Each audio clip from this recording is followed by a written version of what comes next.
los pactos de Dios con su pueblo. Dios pactó con Moisés, con Noé primero, y le dijo: hazte un arca. Después Dios hizo pacto con Abraham, después con Moisés en el monte Sinaí, y por último el pacto de Jesucristo, que se llama el nuevo pacto.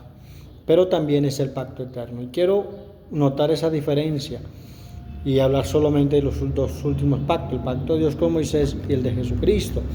El pacto de Dios con Moisés, Dios se lo dio y le dijo que era perfecto, de modo que de ahí muchos se agarran y dicen que se tiene que seguir guardando la ley, que se tiene que seguir guardando el día de reposo porque era un pacto perfecto.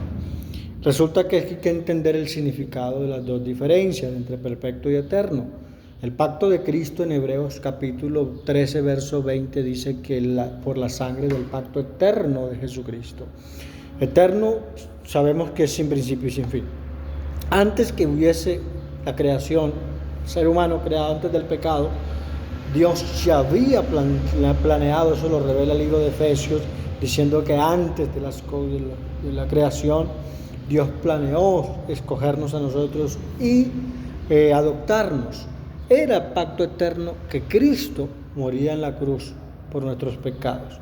Pero es el último que se revela en la palabra, porque el mismo libro de Efesios también dice que en los últimos tiempos se nos ha revelado lo que estaba oculto, el cual es Cristo. Pero el pacto perfecto, quiero recordarles que dice la palabra, uno de los tantos textos, porque es verdad que varios versículos dicen del pacto eterno perfecto con Moisés. Pero eso significa sin interrupciones de otro ser fuera de Dios. Nadie podía interrumpirlo. Y ni el hombre, ni los ángeles, nadie podía interrumpirlo. Pero Dios mismo que lo creó muestra que Él trajo un nuevo pacto, quitando así el que había hecho, no porque hubiese sido un error de Dios, sino que tenía un propósito. Y vamos a verlo brevemente, el propósito que tuvo la ley. En el libro de Éxodo capítulo 31, verso 16 dice: guardará pues el día de reposo los hijos de Israel. Note que no era para todas las naciones, sino para Israel, pero ese es otro tema. Dice: por sus generaciones, por pacto perfecto. Perfecto, sin interrupciones. ¿Hasta cuándo? Porque la misma palabra muestra que si hubo un tiempo en que Dios cumplió su palabra, envió a Cristo a que se cumpliera, porque Jesucristo es el Señor del día de reposo, según Marcos 2:28. Por eso el Señor no se sometió a no hacer obra el día de reposo, porque Él es el Señor del día. Y el reposo se centra en Cristo Jesús, no en un día. Pero eso hasta cuando tenía plena certeza de que se debería guardar la ley y que nadie podía interrumpirla, ni añadirle, ni quitarle, porque era perfecta. Pero Gálatas capítulo 3, verso 19 nos revela algo glorioso. Porque esta pregunta existe porque algunos pueden decir: entonces, ¿para qué fue la ley? Si no la tenemos que guardar y Dios la puso, resulta que ahora ya no, porque ahí es donde algunos se confunden y dicen: o sea que Dios inspiró una ley y dice que ahora ya no la guarden.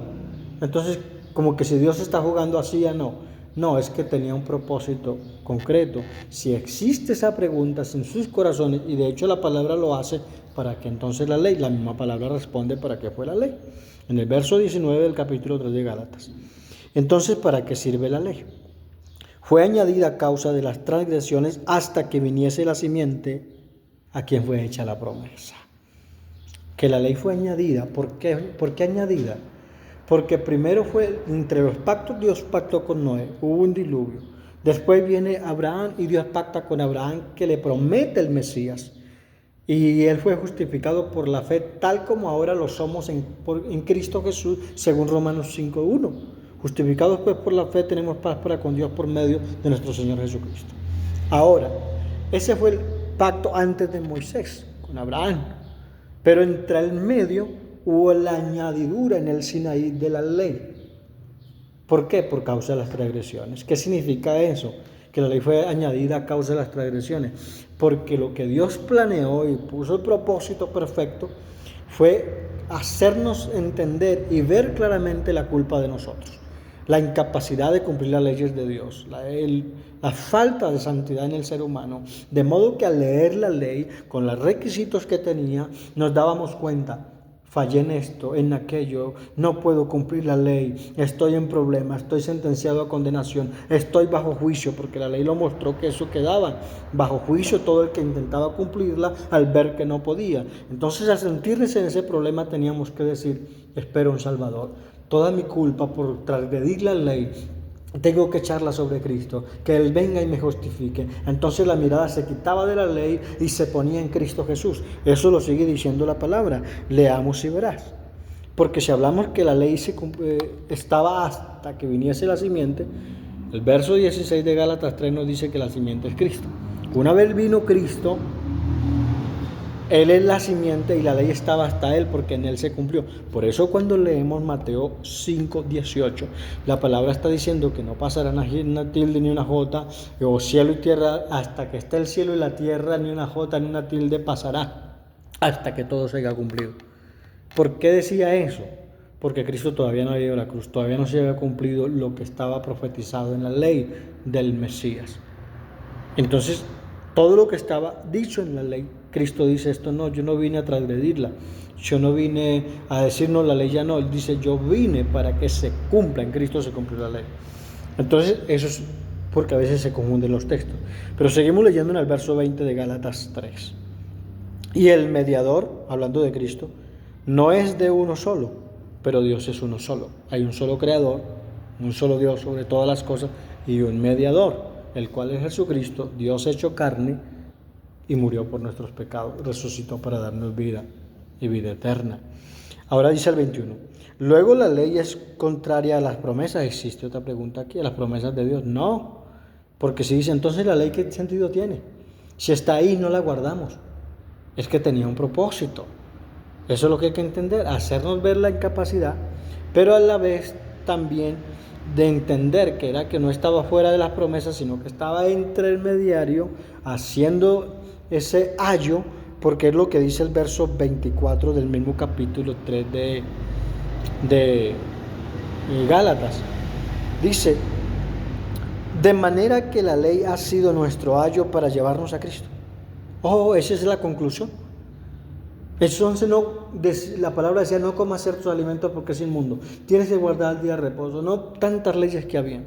La conclusión es, pero esa ley no nos justificaba, ni nos justifica. ¿Cuál es entonces el sentido de la ley? Llevarnos a Cristo. Llevarnos a Cristo, dicen. ¿Para qué la ley fue nuestro ayo? Para llevarnos a Cristo, a fin de que fuésemos justificados por la fe. Porque la ley no lo podía hacer. La ley tuvo un gran sentido, un gran valor, y Dios no se equivoca, pero Él lo hizo claramente con la intención.